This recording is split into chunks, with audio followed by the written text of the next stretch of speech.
Bismillahirrahmanirrahim. Assalamualaikum warahmatullahi wabarakatuh. Bagaimana kabarnya anak-anakku sekalian? Semoga baik-baik saja ya. Sebelum kita mulai ke materi pelajaran yang keempat, yaitu tentang bersih itu sehat. Alangkah baiknya kita berdoa terlebih dahulu bersama-sama. Bismillahirrahmanirrahim. Raditu billahi rabba wa bil islami dina wa bi muhammadin nabiyya wa rasula. Rabbi zidni ilma warzuqni fahma. Amin. Semoga dengan doa tadi Allah meridhoi kita belajar pada kesempatan kali ini. Langsung saja, yang pertama adalah mengenal arti bersih dan sehat. Apa toh bersih itu? Bersih itu artinya bebas dari kotoran. Orang yang suka menjaga kebersihan itu pasti akan menjadi sehat. Nah, kalau kalian di rumah rajin bersih-bersih apa saja toh? Ya menyapu, mengepel, atau mencuci. Nah, itu termasuk suatu tindakan bersih-bersih. Otomatis kita yang cinta sama kebersihan, maka kita juga akan mendapat imbasnya, yaitu akan menjadi sehat. Nah, berbicara mengenai bersih dalam agama Islam sangat sekali diperhatikan. Semisal kita mau melaksanakan sholat, kita harus bersih dulu. Nah, dalam agama Islam kita juga belajar mengenai suci. Suci itu apa? Suci itu adalah bebas dari najis. Nah, mungkin kalian bertanya, najis itu apa toh, Pak? Najis itu adalah yang menjadikan seseorang itu penghalang untuk beribadah kepada Allah. Jadi kita mau sholat itu terkena halangan, tidak boleh. Kalau kita nekat melakukan, kita akan berdosa. Nah, bagaimana Pak menghilangkan halangan tersebut atau najis tersebut? Caranya dibasuh dengan air sampai bau dan wujudnya itu hilang. Kalau orang yang mengeluarkan najis tersebut, berarti orang tersebut dalam keadaan berhadas. Maka orang tersebut harus bersuci terlebih dahulu atau disebut dengan toharoh. Dalam agama Islam, toharoh atau bersuci itu dibagi menjadi 3. Yang pertama adalah wudhu, lalu yang kedua tayamum, dan yang ketiga adalah mandi besar atau mandi wajib, bisa saja disebut mandi janabah atau mandi junub. Kalau contoh najis itu seperti terkena jilatan anjing, air liurnya, atau darah, kotoran atau tinja, baik itu dari hewan maupun manusia itu sendiri, atau air seni. Air seni itu apa? Urin. Kalau nggak tahu itu air kencing atau pipis. Nah, sebelumnya mohon maaf, ini nanti kalau ada bahasa-bahasa atau kalimat yang kurang pas, tolong dimaafkan karena ini memang kita di sini tujuannya untuk belajar, untuk mengenal sesuatu yang belum tahu. Jadi bukan kok menjijikkan, bukan kok porno, tetapi ini memang untuk belajar. Bedanya najis dan kotor yaitu kalau najis itu sudah pasti kotor, tetapi kalau kotor itu belum tentu najis. Contohnya kotoran manusia atau air kencing kita. Nah, itu kotor dan itu juga najis. Nah, kalau contoh kotor tetapi tidak najis, ya keringat. Keringat kita ini kotor, debu itu juga kotor. Atau apalagi daun-daun yang berserakan ya menjadi sampah itu juga kotor. Tapi apakah itu najis? Tidak. Jadi beda antara najis dan kotor itu beda. Selain terhindar dari najis, ketika orang sholat juga harus bebas dari hadas.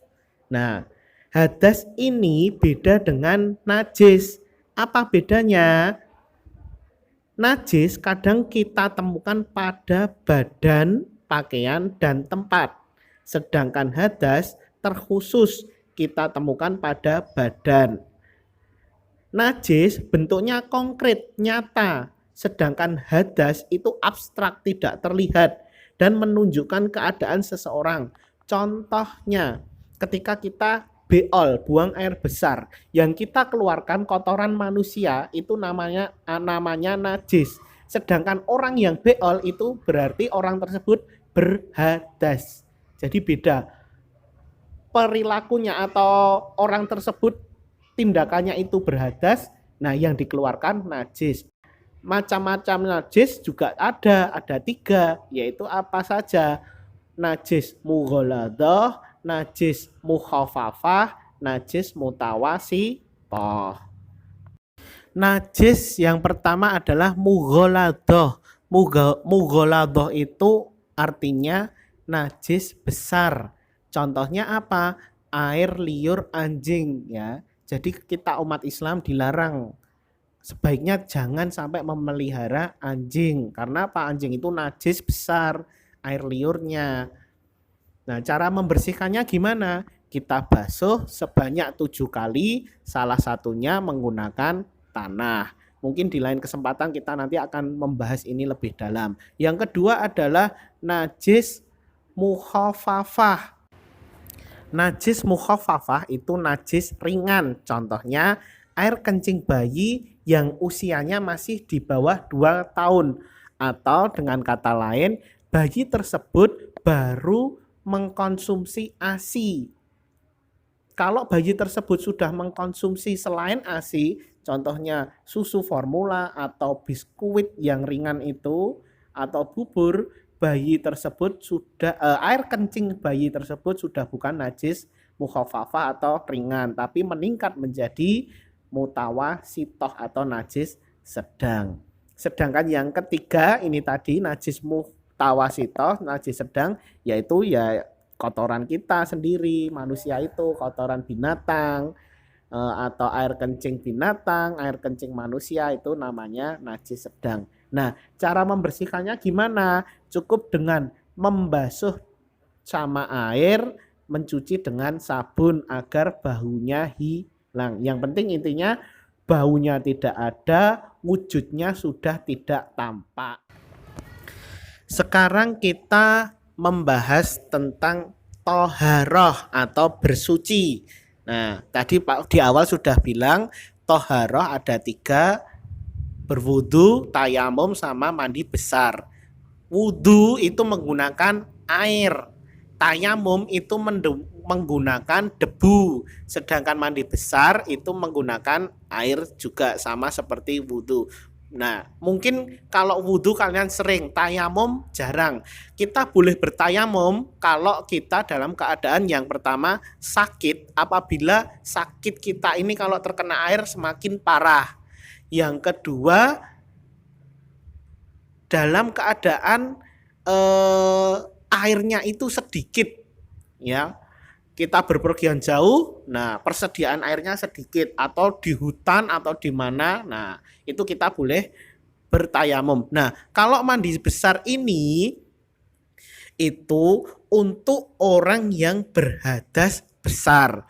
Kalau wudhu dan tayamum berhadas kecil, tetapi kalau mandi besar untuk berhadas besar. Nah, tidak menutup kemungkinan kalau ketika kita berhadas besar kok tidak ada air, tidak menutup kemungkinan kita juga akan melakukan tayamum.